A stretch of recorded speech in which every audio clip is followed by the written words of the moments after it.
Hey, what's up? It's Anthony Valadez, and on this edition of Fireside Chat, DJ Reflex and I hang with Chris Wu. Chris Wu is a triple threat who discusses what it's like trying to break into the American market as an MC, working with one of his heroes, Allen Iverson, and being rejected as an employee from McDonald's. This is Chris Wu on Fireside Chat. Welcome to Fireside Chat. I'm DJ Reflex. And I'm Anthony Valadez. And today it's a special edition of Fireside Chat because we have quite a talented young man.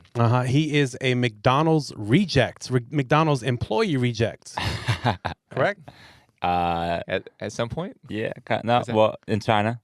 You're still a reject, bro. It's still universal. McDonald's. Oh, okay. All right. So okay, all right. He's actor, musician, artist, all rolled into one. An influencer. And extremely fashionable person. Damn, that was mine. Fashionista. I was going to call him a fashionista. Which is more powerful than what I said. Why don't you introduce him, Anthony? He's also a fan of milk tea.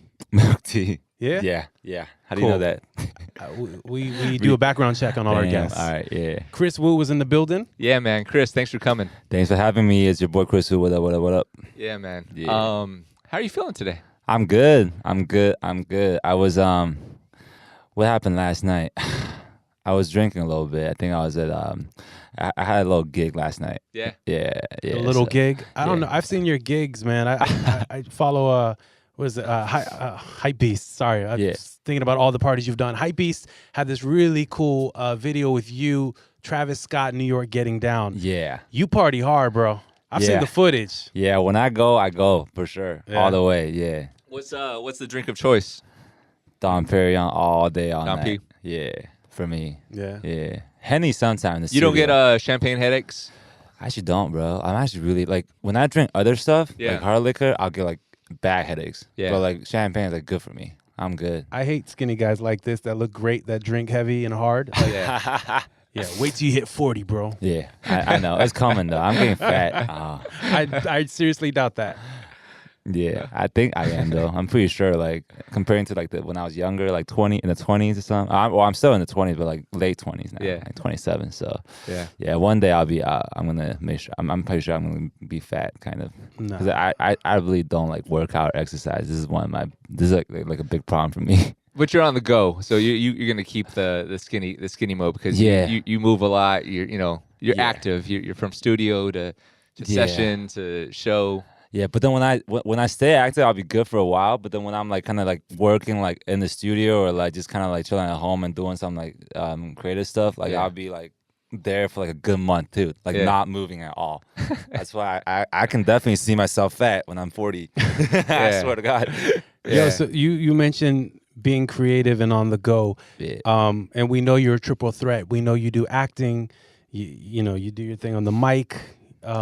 What do you do that people don't know? Is there anything creative that you do? Maybe do you draw? Do you doodle? I don't really draw. I suck actually. Yeah. Really bad. But I would say that a lot of people that's a good question. I guess a lot of people still don't know that I write, like I pretty much all the music that I do, like I write all my top lines and everything. Mm-hmm. Like a lot of people still don't know that. Like even in China, I'm saying a lot of people still think that, you know, like I'm just a singer or just a rapper or an artist or something like that. They still don't know that I do a lot more than that, I guess. Yeah. Yeah. Do they assume that you have like a ghostwriter and you're this product? Sometimes they do. Yeah. And I'm just like, why? Like, come on now. That must be frustrating. It is. Especially like back home in China. It's like, why? Like, why you guys like this, right? But I mean, it's all good. I just think that I just need a little more time, I guess. Yeah. How do you choose to juggle the different art that you create? Like, can you do them at multiple, like at the same time, or do you have to like kind of really put things to the side to focus on one area of what you're working on? I gotta put things to the side. I gotta make sure that when I'm doing one thing, I gotta be like fully committed and like just mentally like all prepared and stuff like that. So that's why like I've been doing like acting, like, you know, obviously music, like it's just a bunch of stuff in the past years, right? But like when I'm doing like, say I'm acting right now, right? I have to be kind of like, I kind of have to like put music aside for a little bit, even though I really don't want to, because music is my thing. Becomes somewhat of a distraction, though, right? From the creative for something else. Yeah, it really does, and that's the reason why right now, as of now, for me, is music for sure. This is what I want. This is like, I feel like at this stage of my career, it's time for me to really I guess, represent myself as a musician to the world. So I feel like I feel like I really have to kind of put the other stuff aside, and just because there's so many things coming every single day, and like it just sometimes it's hard to like push things away because they look so good. Yeah. You know, like, and sometimes it's like you got to be really selective on the things. Do you have to? How far out do you have to plan? Like a life plan and creative plan. For example, do you give yourself like, all right, for 2018 I'm doing music, and then 2019 I'm gonna do this, or do you just kind of go with what you're feeling? I just go with the flow, Yeah, pretty much. But I have like I guess like a general idea of what I will be kind of doing in the next year. Yeah. But nothing's like for sure. Like I to be honest, you never know what's gonna happen. So Sure. like I really don't. I'm not a guy like I set the plans and like go step by step. I just kind of like sometimes you gotta you don't know what's gonna happen. You know. Man, So I wish you could tell this to my girlfriends. Did you say girlfriends? I did say it. I With know an it came S? out wrong. No, but have you when you were dating? I mean, I'm saying when you're dating. Yeah. One of the common questions is, "What's your 5-year plan?" Yeah, How do you answer that? Considering no comment. I don't have an answer. I'm like, look, I live like in the like right now, present. Like I don't care about like what's gonna happen in the future. I don't care what happened in the past. It doesn't matter to me. Like I think right now is the most important thing, and it's pretty much like just live at the moment and you'll be good. Like enjoy every moment that you're alive. So when you're not working or creating, what do you do to what's your chill? It's crazy. I game. I'm like a gamer. Like Really? Yeah. I what's play your a lot. game of choice? I got a couple. I got a fun story to tell you guys. Actually, it's funny. You guys know that I was in that Triple X movie with Vin Diesel, right? Yeah. So we actually game like on set every single day, and no one knows. Swear to God, it's funny. Not everybody knows. That's what. Yeah. It's all good though. Was it Yeah. like friendly competition? No, we're a team. Ah. Yeah, like we team up and we fight other people. Yeah. That's kind of cool. Those are bragging points. You could tell people Vin Diesel and I are a team. We fight people. Oh yeah. It's definitely like my Twitter little description. Yeah, but that's like I was talking with him too. Like I feel like that's like for me at least is the best getaway for me. I guess you kind of like escape from the reality world. You go into like another. It's kind of relaxing for me. Yeah. Just so I can like kind of just block myself from all the other stuff. Yeah. And stay in this game mode and enjoy the game for a little bit, and then I'll be good. A lot of times I do that, especially when I'm like under a lot of pressure. I'll be like, fuck everything. Yeah. Just don't even call me. Throw my phone aside. I'm in this right now. Yeah. That's what I do sometimes. Yeah. What's your game of choice? Reflex? Mine would be Super Mario Brothers. One. I used to play World of Warcraft like every single day. I don't know if you guys know. Yeah, that of game. course. Yeah, so it's crazy. I don't play, and I have 2 kids, but when my son is 4, he doesn't understand yet that you can have video games at home. Like he thinks they're just at the arcade. Oh, because he's gonna fucking lose it when he knows that like you can have a home system. So like I can't play at home because if he sees that shit, like he won't ever talk to me again. Like he'll just be glued to the fucking game. So I have to like make it like separate the two. I made the mistake of taking him to like an electronics store where they had like a display one, and he was like, wait, what is, like, why is this, like, this is small, we can, like, take this home, and I was like, no, this is just, like, in the store, like, because it's game, no pun intended, game over, like, on, social ability once you get the gaming system, Parenting, which leads me to a great point. You were raised by your mom in Canada. Yeah. What was it? Canada? What was that? Yeah, like? Vancouver. Yeah, it was how do I don't know, like. Good experience, I guess, for sure. Like, I was a kid when I moved out, like, I was 10. So pretty much, like, wherever my mom takes me, I'll just follow, obviously, I don't know anything. But I definitely think it was good because I get to actually, like, learn and experience the Eastern and Western culture. And that's where I really started to getting, like, really deep into hip-hop, too, because I was out there. And because I was on the West Coast and I was listening to, like earlier, like, Snoop Dogg, like, guys like, I just got so much influence, and then when I was playing basketball, like guys that I looked up to back in the days was like Allen Iverson, guys like that, and just like that just got me so into hip hop music. Like, so it was through basketball. Through basketball, exactly. Yeah. So if I didn't go to Vancouver, I probably wouldn't be doing hip hop music right now. I would say so. It's definitely important. It's interesting. You mentioned to me the other day when we met how much sports and I guess like Allen Iverson, NBA brought you and like introduced you to hip hop.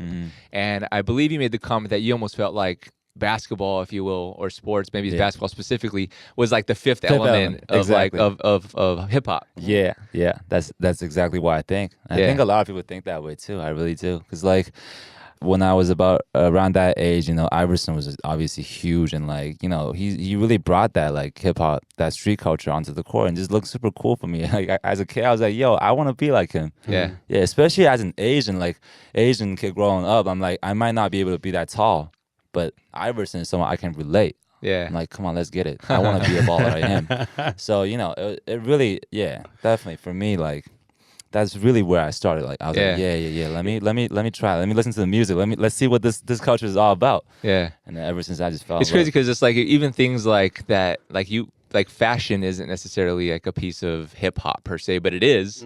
Like I was gonna say, a lot of kids like universally relate to the style of hip hop before the music, and that's another way the kids get introduced. For sure. I was gonna say maybe the sex element will be fashion now. 'Cause, I mean, really, like you know, music and fashion, they go like, you know, they're always like just connected. Yeah. So. You seem really connected to street fashion. Like I mentioned earlier, Hype Beasts did a couple pieces on you.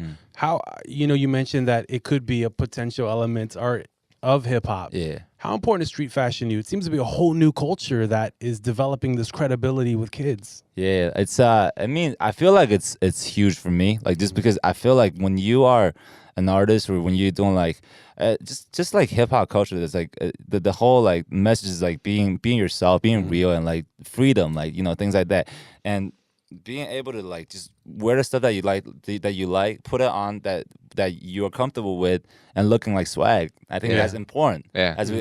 And people look at, when you see someone like the first time, you're gonna look at their outfit, and that's true. You're gonna get a vibe right away. If I was wearing like a suit and a tie, you probably think that, you know, like I don't know, like we're gonna talk about finances. Yeah, maybe, right? But if I'm wearing like, you know, all street and like just a hoodie or something, you probably think, oh, maybe this guy, he does music or something, or he's into something, you know, things like that. That's why I feel like it's so important for me, especially as a public figure, to always be like, to always look good in front of cameras. How important is it to be comfortable? Will you wear a jacket if it doesn't feel like, if it feels uncomfortable, but you just know it's fly as shit? Swag.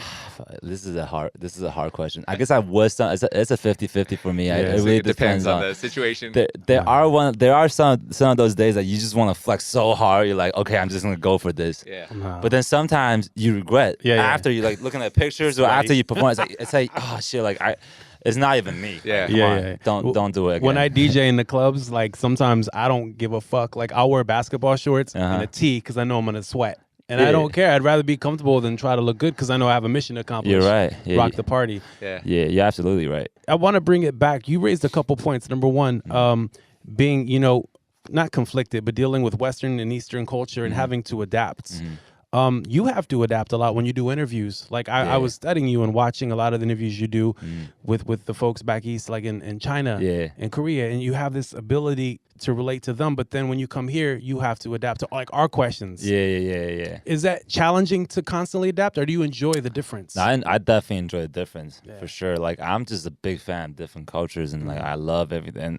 And because I lived out here, I was raised out here, so I know like what we're talking about too, and I feel like I can still relate, and it feels good. Like if I was somewhere else though, like if say I was doing this in Japan, I would not know a thing I'm saying because I wouldn't know the culture there, I wouldn't know much. But like right now it's good, and I definitely like I just appreciate like I like to kind of I guess experience new things. Like I don't want to be like kind of like stuck in one spot. That's also one of the reasons why I wanted to you know kind of make it out here. I guess like really being able to just bridge the East and the West, like just because I feel like I almost feel like I have a mission. Like I gotta accomplish something. And that biggest thing, the most important thing for me right now at the moment would be really being able to you know just connect the world with music that I'm doing. You mentioned that back home they're very critical of you and whether you write your songs. Has there ever been any resistance here, like maybe with credibility? The thing that I hate about hip hop is that people say like, you're not hip hop enough, you're not real, and I just hate that. Like, just let people create, let people be. Do you ever find any of that resistance from haters or from trolls or people? For sure, I'm pretty sure there are like a lot out there, especially as an Asian artist, I guess, doing hip hop music. Like, but I think I came prepared. Like, I know that I'm gonna get that, but I mean, it's all good because it's just, I see it this way. It it will always be there. It's just like the path like that you're going, it will just be on the side, and you just have to deal with it. Or you could also ignore it and just do your thing. So you make your own choices. And for me, it's like I'm just kind of used to it, and it wouldn't really affect me much. Like I might look at it, but you know, it won't affect me much because I'm pretty sure like I know what I'm doing. Yeah. And I am confident that with music, you know, like it doesn't really matter as long as the music is good. It doesn't matter like what background where you're from or what language you speak or anything like that. I feel like, you know, people can connect and can relate. So but I'm gonna be patient on this for sure. Like I know it will take time, and that's why I think that just as an Asian artist doing urban music, it's not gonna be easy. It's not gonna be easy to really like break through. So I came prepared. So I got a bunch of stuff lined up coming up. So you know, Who inspires you musically? Who kind of left their impression on you? You know, now or you know, past or present? Pharrell for sure. Yeah. Pharrell, yeah. And then when I first kind of, you know, when I was playing basketball when I was in Vancouver, kind of growing up, I listened to a lot of Snoop Dogg just because you know, on the West Coast. And that's kind of like where I got like where my rapping style kind of came from, the melodic style. This is kind of what my thing is like, because I kind of grew up in the West Coast. And then, also like I guess I'll say like, guys like Drake also, like for me, I just think he's a game changer for me, man. Like because I work in China and I stay in China, and for me, like coming from China, he is so big in China, and he is really like, he influenced a lot of artists out there because the type of music that he's been doing recently, like it's like even if you don't really know hip hop music, you could still appreciate, you could still understand because the melody's right there, and that when those melodies hit you, people are like, it grabs people right away. So, So, yeah. What was the hip hop scene like in Canada? Because I mean, you mentioned Drake, but other than Drake coming up, was there a scene, or were you the only kid that was into this culture? Nah, I had all my friends growing up. Everyone was into hip hop music. But were there MCs in Canada? In Vancouver, yeah, specifically. there are probably just not that many though. Yeah. Because it wasn't like a, you know, I mean, when I moved to Vancouver, they don't even have a team anymore, basketball team. It was gone, like the Grizzly Bear. They were gone. So so I was sad. Like, so I don't think there was much, but there was definitely something going on for sure. And like my friends around me, everyone was just into it, and we all played basketball. So like, just had to kind of just teach myself that like about this culture and just kind of learn it. Talk a little bit about I mean, you got Travis who's, you know, just on top of the world right now with hip hop and driving you know, he's driving the culture forward so much. You got him on this record, and I thought what was interesting was you guys actually were able to actually get in the studio together, which is extremely rare nowadays for people to actually spend the time in the studio to create something. Can you talk about one, how that happened, and two, like what that meant to have him actually take the time to come and you guys build something together? Yeah, I think first of all, for him being able to come, I think that meant everything. Without that, like being able to, let's just say if he didn't pull through the studio and it was like a mailing, like we had to like kind of talk online or through the phone, I don't think this thing will work out. Like I think it'll just, I don't know, like because for me, I just think it's so important that you want to be in the same room when you're working on music, especially hip hop music. It's so important for me. So I would even fly out to just to be around these great producers or writers and people like that with great vibes and stuff like that. Because I feel like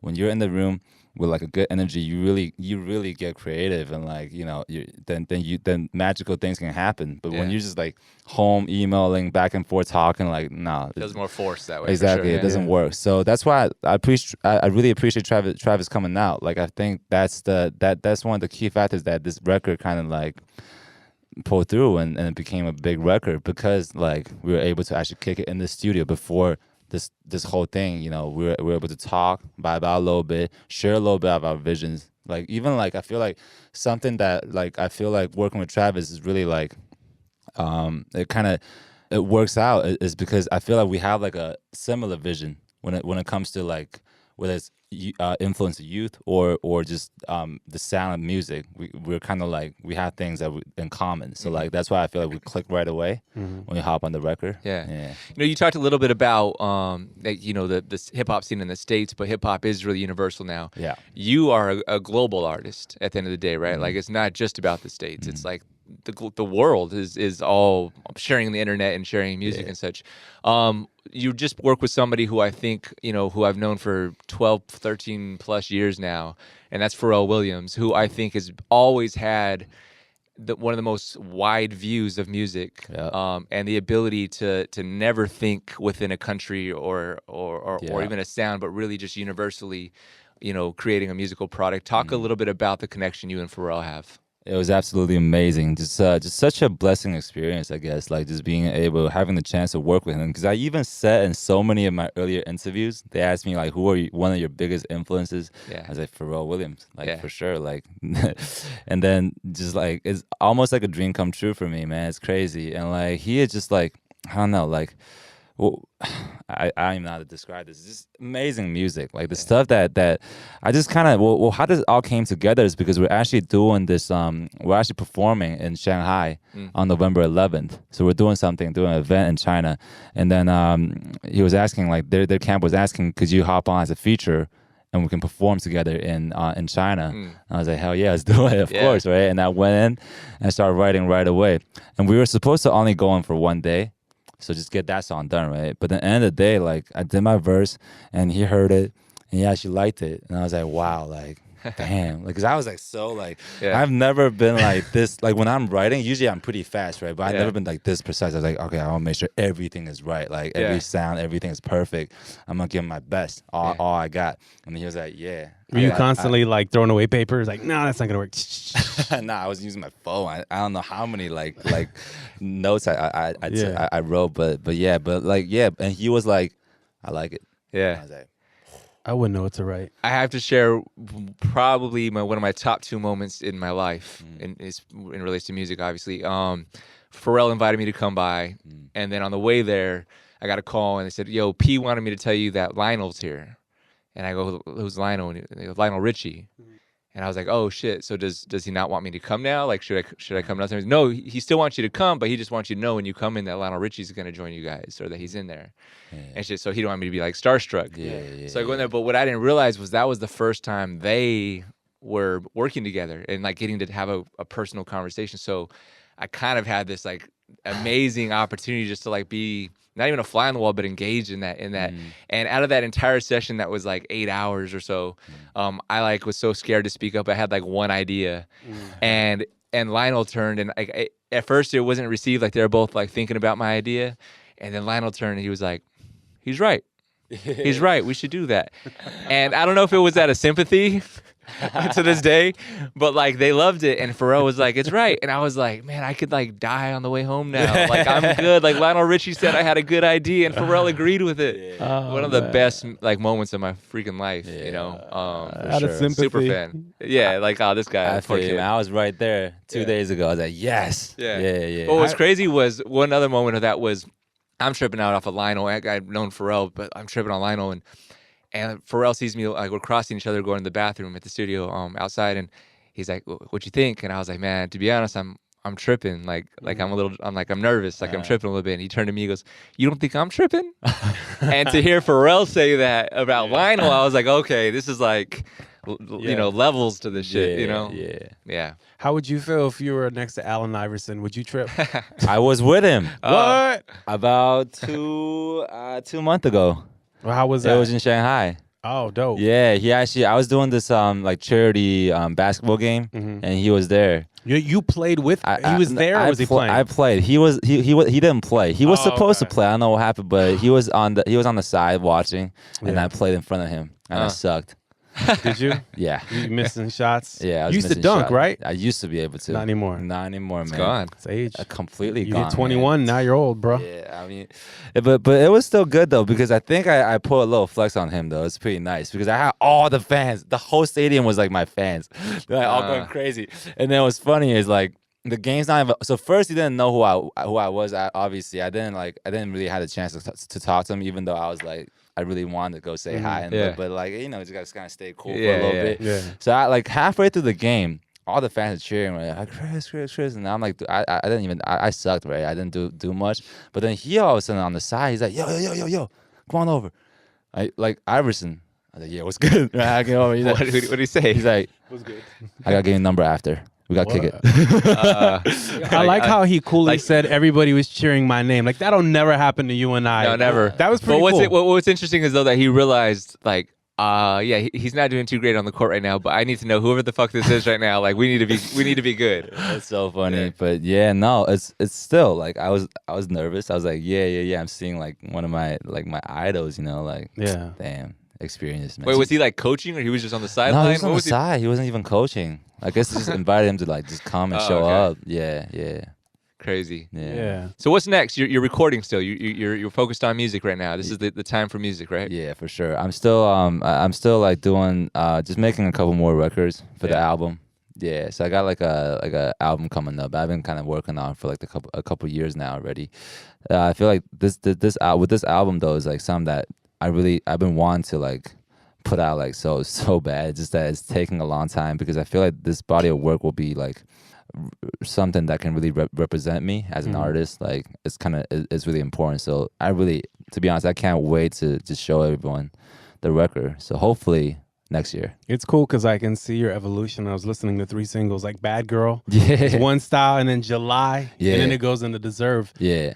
I feel like it's evolving. Like I can almost hear this style develop before my ears. Yeah. It's kind of cool, man. Yeah, I'm trying, especially like I guess like when I do like when I put songs out in the States, like towards the US market, I would be like I want to make sure like all the sounds and everything is right, like, and people out here can like understand, and and when they hear the song, they can relate to the song. They're like, oh yeah, this is something that we will hear on like say radio out here or something like that.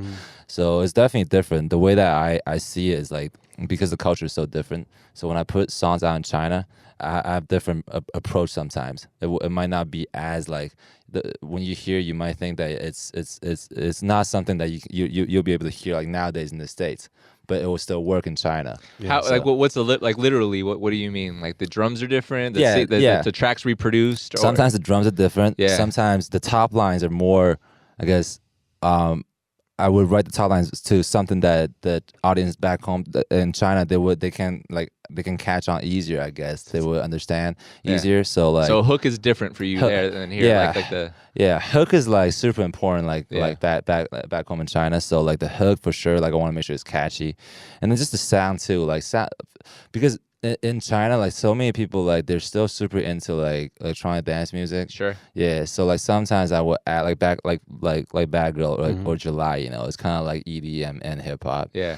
So, but out here though, like what I'm doing is different. So like just different approach. Yeah. But I'm trying to just kind of like blend it and just kind of like stay like just focus on like just hip hop. Yeah. Kind of. Well, it feels like what connects all that is you. Like you know what I mean? The fact that you are a global artist, the fact that you've been able to live in different places and be part of culture in different countries and regions and such, like whether it's electronic or hip hop or whatever, as long as you're just doing you on it, you connect it up. You're the Allen Iverson of music, is what he's trying to say. Thank you. But you know, but hip hop is for sure now for me, and that's everything. And Deserve actually and it's like #1 now. Yes. So this is like bridging the East big, and the West. That's big. And I'm happy because, like I said before, I will have a different approach, maybe adding some electronic music elements into the song to make it catchy for the audience back home. But now for Deserve, it's like it's just a hip hop bass track. Like all the sounds are like just hip hop, all the bass.